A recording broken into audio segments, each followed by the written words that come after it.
வணக்க நண்பர்களே. இந்த வீடியோல நம்ம என்ன செய்தி பார்க்க போறோம்னா, செருப்பால அடிப்பேன் உனக்கு நல்ல சாவே வராது கொந்தளித்த பைல்வான் ரங்கநாதன் அவர் கொடுத்த பேட்டி இப்போது சோசியல் மீடியாவில் வைரல் ஆகி வருகிறது. வாங்க என்ன தகவல்னு இந்த வீடியோல முழுமையாக பார்த்து தெரிஞ்சுக்கலாம். அதுக்கு முன்னாடி நம்ம சேனலை ஃபர்ஸ்ட் டைம் பாக்குறீங்கன்னா சப்ஸ்கிரைப் பண்ணாதவங்க எல்லாம் சப்ஸ்கிரைப் பண்ணிக்கோங்க. பெல் பட்டன்ஸ் மூலமிக்கு நம்ம சேனலோட நோட்டிபிகேஷனை எனபிள் பண்ணிக்கோங்க. நாங்க போடுற வீடியோ பார்த்தீங்கன்னா உங்களுக்கு உடனுக்குடனே வந்து சேருவா. சுச்சி லீக் சம்பவம் குறித்து பைல்வான் ரங்கநாதன் தொடர்ந்து பேசி வருகிறார். அவருக்கு கார்த்திகுமார், தனுஷ் பணம் கொடுத்து பேச வைக்கின்றன. எனக்கு பைல்வான் ரங்கநாதனுக்கும் தனிப்பட்ட முன்விரதம் இல்லை, ஆனால் அவர் நடுரோட்டில் அவமானப்பட்டு சாக வேண்டும் என்று சுசித்ரா அந்த பேட்டியில கடும் ஆத்திரத்தில் பேசியிருக்காங்க. தனியார் யூடியூப் சேனல் ஒன்றுக்கு பேட்டியளித்த சுசித்ரா, சுச்சி லீக்ஸ் விவகாரத்தின் போது இணையதளத்தில் பலரும் பரபரப்பாக பேசி வந்தாங்க. ஆனால் அதற்கு பிறகு பார்த்தீங்கன்னா அனைவருமே அதை பற்றி பேசுவதே இல்லை. ஆனால் இந்த பைல்வான் ரங்கநாதன் மட்டும் 6 மாதத்திற்கு ஒரு முறை சுச்சி லீக் சுசித்ராவின் பேசிக்கொண்டே இருக்கிறார். அப்போ தனுஷ் மற்றும் கார்த்திக் காசு கொடுத்து என்னை பற்றி பேச சொல்றாங்களா என்று கேட்டிருக்காங்க அந்த பேட்டியில.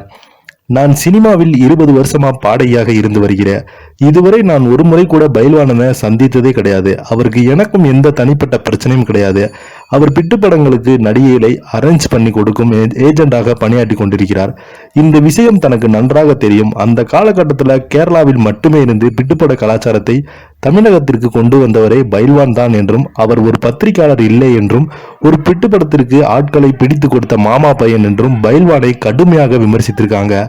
இதற்கு பதிலளித்த பைல்வான் ரங்கநாதன், சுசித்ரா ஒரு கிரிமினல் பைத்தியம், அது சொல்வதை எதற்குமே ஆதாரம் இல்லை. பிப்ரவரி மாதம் எனக்கு வாய்ஸ் மெசேஜ் அனுப்பி பேட்டி எடுக்க எனக்கு சொல்லியிருந்தாங்க.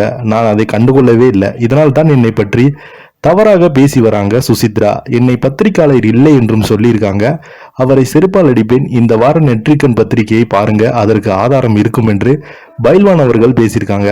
அதே போல நான் பிட்டுப்படத்திற்கு நடிகை அனுப்பினேன் என்று சொல்லியிருக்காங்க. அதற்கு ஆதாரம் இருக்கா?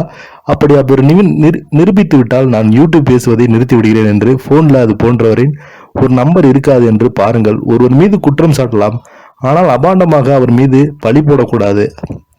அவளுக்கெல்லாம் நல்ல சாவே வராது.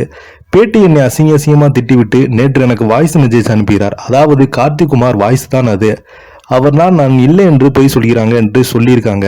மனம் சூடு சொரணை இருக்கும் பெண் என்னை திட்டிவிட்டு எனக்கே மெசேஜ் அனுப்புவாங்களா? அப்போ சுசித்ரா என்ன ரதகத்தை சேர்ந்தவங்க. இப்ப கூட நான் சொல்கிறேன், என்னிடம் அனைத்து ஆதாரங்களும் இருக்கு.